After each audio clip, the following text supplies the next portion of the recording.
Welcome to episode 12 of Idiom America, where I play around by looking at those bits of language that catch my ear and then seeing if there's something interesting about them, and if there is, to talk about it and share it. And last episode, I was talking about the only neologism attributable to Abraham Lincoln, and that was the portmanteau demonym Michigander, which combines Michigan and gander to make Michigander, meaning somebody from Michigan. Particularly someone who might, but need not resemble a goose. And then that got me thinking about other idioms involving geese, and I thought it might be fun to take a break from the presidents and take a look at these geese-related idioms.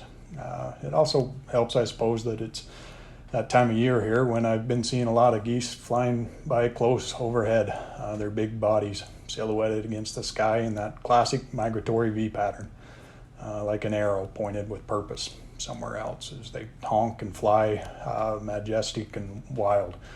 They evoke for me that great Neil Young song, Helpless.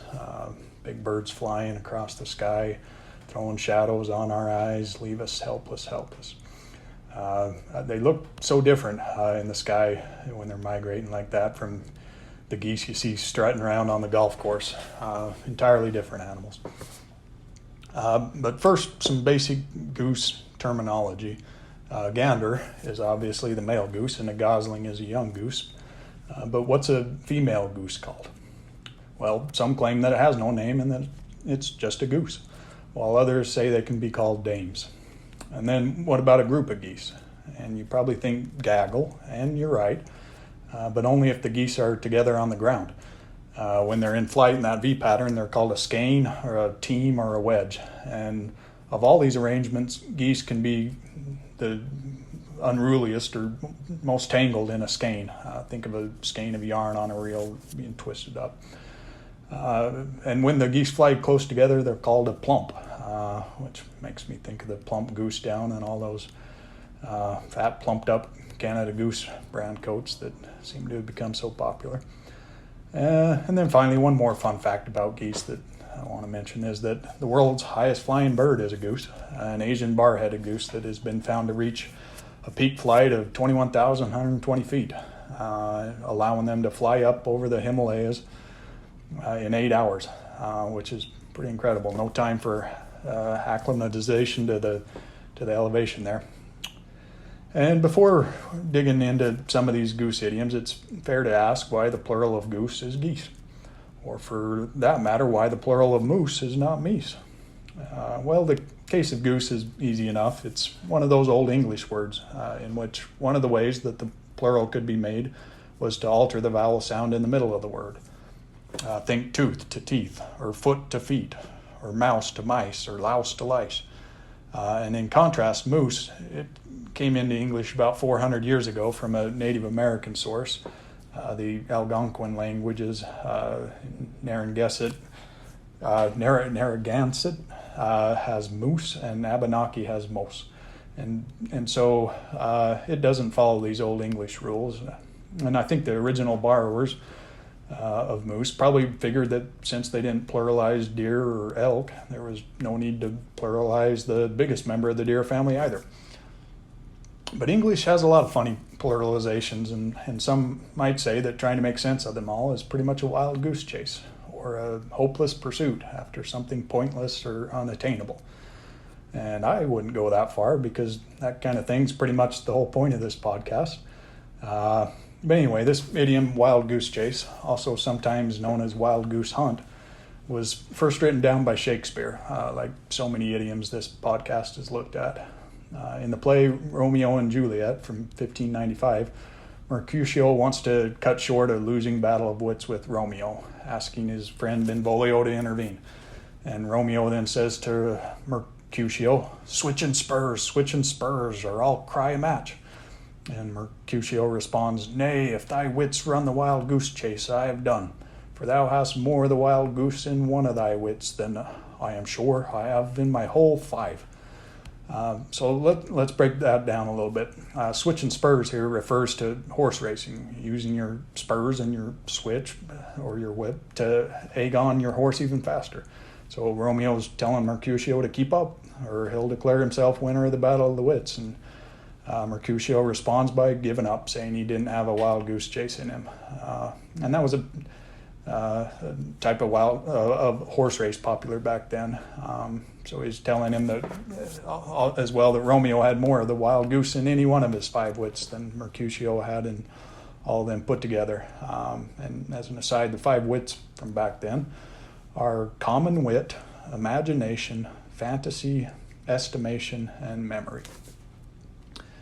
So back then, the term wild goose chase meant a type of horse race in which the lead rider galloped across the open countryside in an erratic pattern, and the riders that followed, like Mercutio, were supposed to follow at different intervals and had to follow the exact pattern of the lead rider. And the idea, I think, is of geese flying in formation following one leader. And the exact rules of a wild goose chase are unclear, but it seems likely that the point is to catch up or to overtake the leader. And from there, the term wild goose chase seems to have just expanded into its current usage. And so I suppose that those followers in a wild goose chase who fail to catch up to the leaders could be said to get a goose egg. And this one has a double meaning, as it can mean to get a lump on the head, or someplace else, I suppose, or to get a big fat 0 as a score. So you could say that you played tennis against somebody but got goose egged, meaning you lost 6-0, 6-0, 6-0. Or if you missed every single word on a spelling test, you got a goose egg.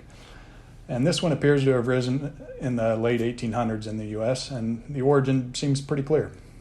Big scoreboards and big ballparks were starting to come into use around then. And when the crowd would look up at the score and see a big 0, it's a short leap to start calling that a goose egg. And in fact, it wasn't just in the ballparks themselves that these scoreboards were being used.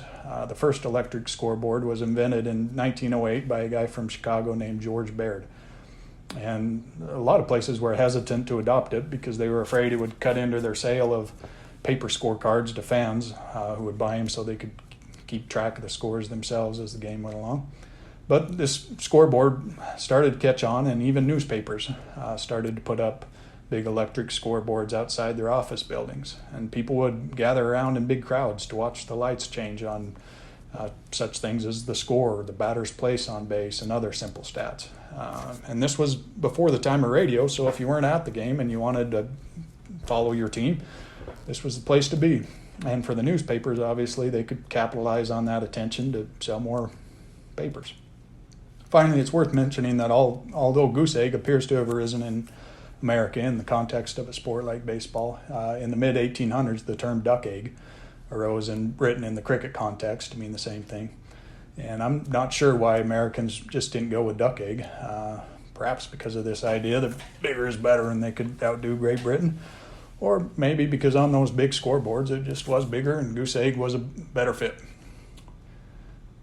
So switching from duck egg to goose egg like this is perhaps one example of where what's good for the goose is not good enough for the gander.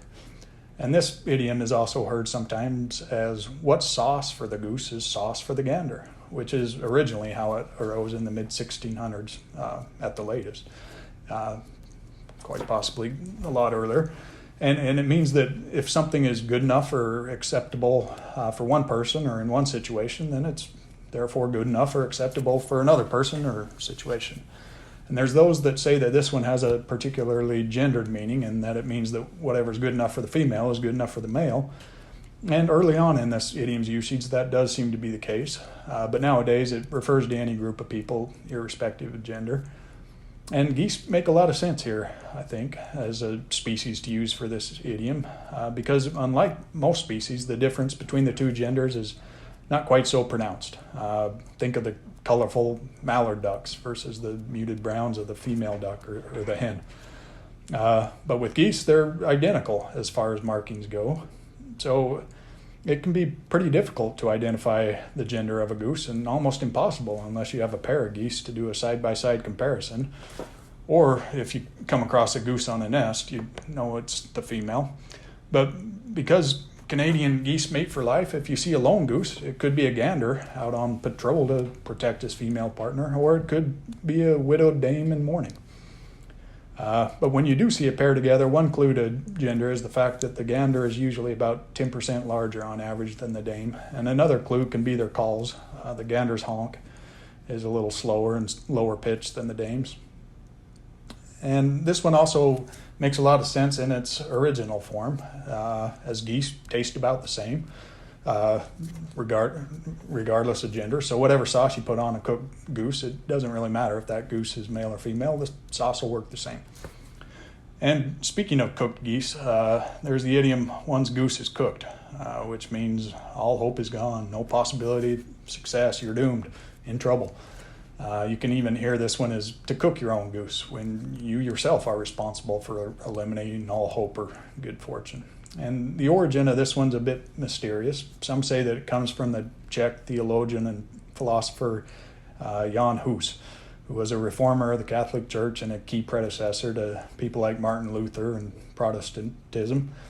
And in 1415, the church proclaimed him a heretic, tied him into the stake, and piled up wood and straw to his neck, gave him one last chance to recant, which he declined, and so they set the fire.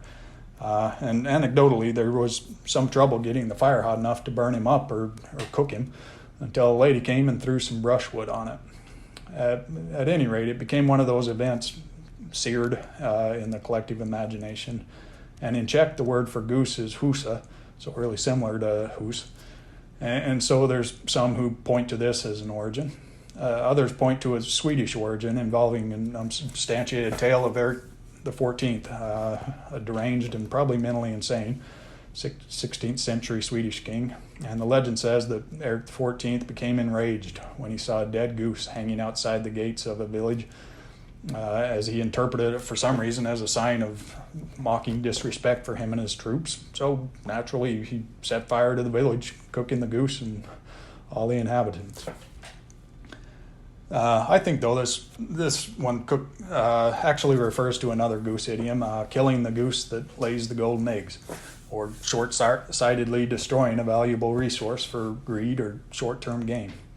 As in, you could have had an infinite supply of wealth or good fortune, or more mundanely, just plenty of goose eggs to eat, if you hadn't killed and cooked the goose.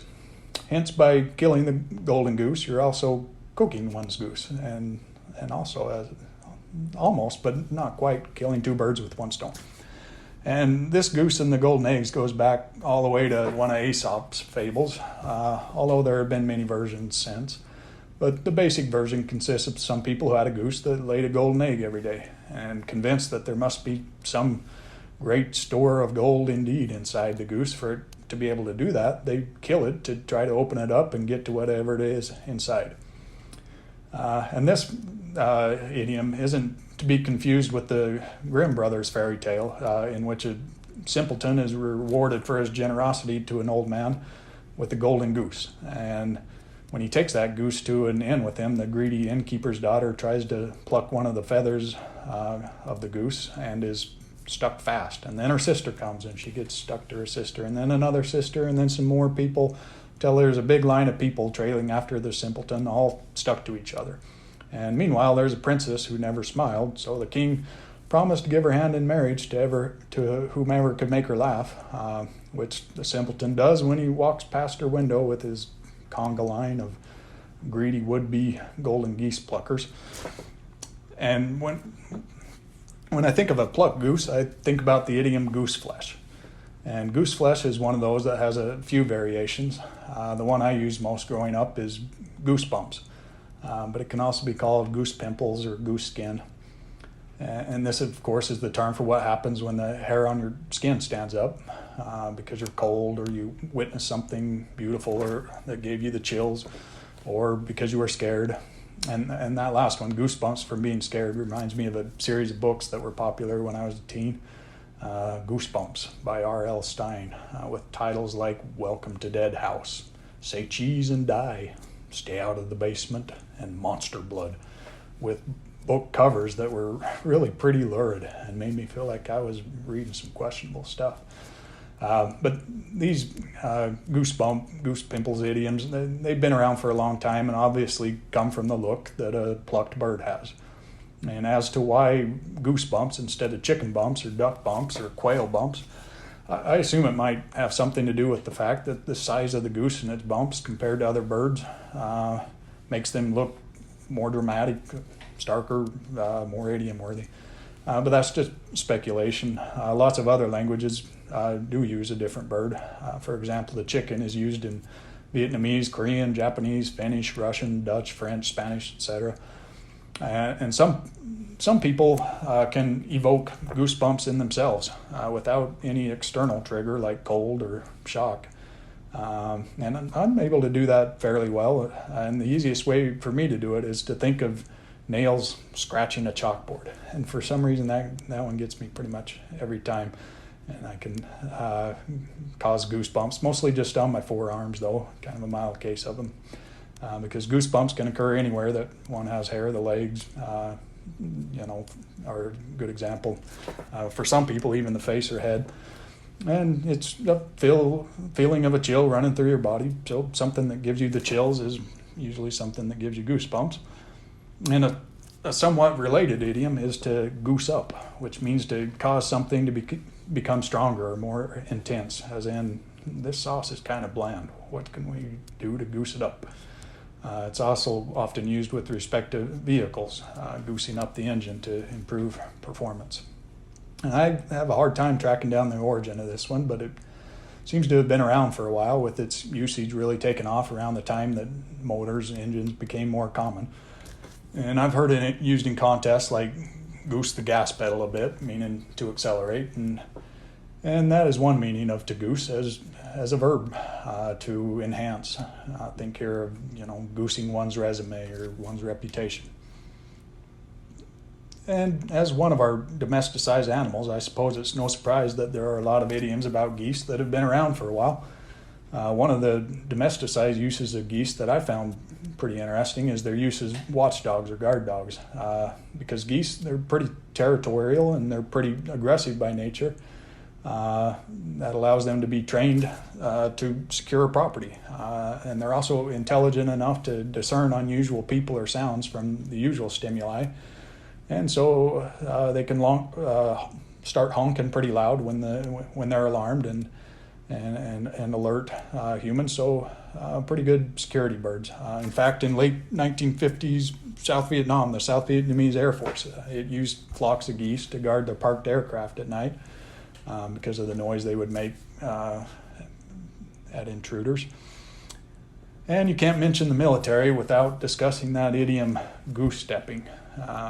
Goose-stepping, it traces its origins to the Prussian army in the 18th century, where this method of marching was used to keep military units moving at a uniform pace. And moving together at an even pace allowed the formation to apply stronger pressure against the enemy, basically forming a wall, as compared to other formations that were staggered and more difficult for their commanders to control. And goose-stepping became infamous due to the images of the armies of Nazi Germany marching along in goose-stepping fashion while raising the Sieg Heil. And due to this association, the idiom has a pejorative meaning in most English-speaking countries to come to mean blind execution of an authority's orders. And by the time World War II came around, goose-stepping was really only done for ceremonial purposes because this marching step is a difficult one to swing the legs in unison off the ground while keeping each leg rigidly straight. And the difficulty of it is probably the reason that so many countries, more than 80, still use it in ceremonies or parades as a symbol of their military strong discipline. Again, however, no English-speaking country appears to use it, as it was widely ridiculed by Allied propaganda in the two world wars as a symbol of blind obedience and senseless attachment to military form. And perhaps the opposite in some ways of goose-stepping is when something is loose as a goose, or loosey-goosey, or easy-peasy. And since we're in rhyme time here, I'd be remiss if I didn't mention the Toulouse goose, which is a French breed of large domestic goose that is originally from the area of Toulouse in southwestern France. So we could have the idiom loose as a Toulouse goose, I suppose, if one wanted to cause some groans. But when something's loosey-goosey, it's imprecise or undisciplined. And when someone's loosey-goosey, they're calm, loose, relaxed. And this idiom arose in America in the 1960s, and it appears to have just been a playful adaptation of the older idiom, loose as goose. This idiom also has the second meaning of being sexually promiscuous, applied usually to females. And it's not quite clear how this one arose, but it was likely in the first part of the 1900s, and it's no doubt stuck around because of its rhyming nature. There's a character from the old story about Chicken Little called Goose Loose, and that could have had something to do with it too, I suppose. And speaking of Chicken Little and his silly idea that the sky was falling because he got hit on the head by an acorn, there's the idiom silly goose, meaning a foolish or ignorant person, often used in a playful way. And this one appears to have originated in the early 1800s. And according to the internet, there are a few reasons why geese might have been singled out here as silly or foolish. And one is their ungainly waddling walk, which makes them look clumsy when on land, despite their grace in the water. And the second is that the goose was the emblem for a vain or silly man in ancient Egyptian hieroglyphics. The third is that the goose is often portrayed as being the unwise or gullible ones in fairy tales and fables like the fox and the goose. The fourth comes from the fact that male geese often overreact to perceived competition from other males. Well, there are a couple more geese idioms out there that I'm aware of, but I think I've taken enough of a gander at all these goose idioms, so I'm going to end here. Okay, I can't resist taking a gander at this last one quickly before I end. And this one's a bit odd in that it can be used to mean to look at something briefly or to take a long, thorough look. And it arose in the United States in the early 1900s, and it's thought to refer to the long neck of a goose. And so to stretch one's neck like a goose makes sense for this idiom. Think of the phrase rubbernecking, or just how nosy or curious a goose looks as it cranes its neck to get a better look. That's it for episode 12. Thanks for listening.